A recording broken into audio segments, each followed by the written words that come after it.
Standing by to just give us the latest from there. Francis, good afternoon. What can you tell us from Mombasa just a day after that big rally at the Momangina Drive grounds? Here in Mombasa, it's all calm, and here it looks like the police employed a strategy that appeared to work very well because there have been no meaningful protests here in Mombasa really to report about.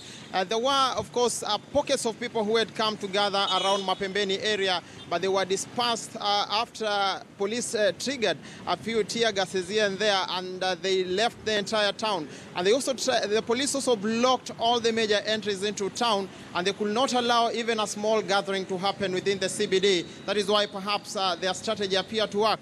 Someone was joking to me actually that Mombasa residents are not really used to tear gas, and when you trigger one, you actually have the entire town taking flight. That is perhaps the reason why this appeared to work quite well.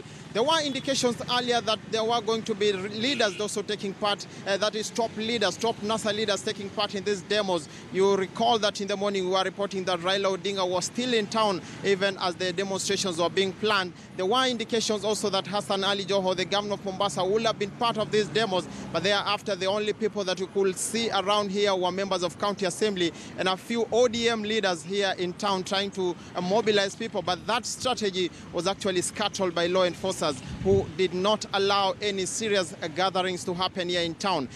Business was disrupted to some level because some of the business operators, and especially small-scale operators who are operating just near the epicenter of these affairs, actually closed business. And at least there were people who gathered some courage and went on with their businesses. Traffic was moving all through, but by and large, Mombasa has been largely peaceful. There has been no really serious cases to report about.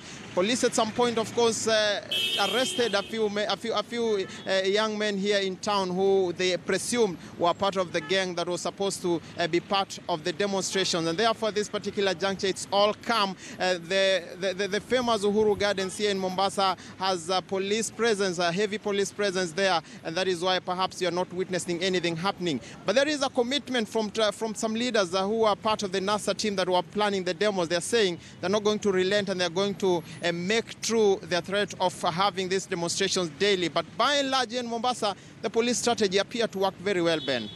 Thank you, Francis.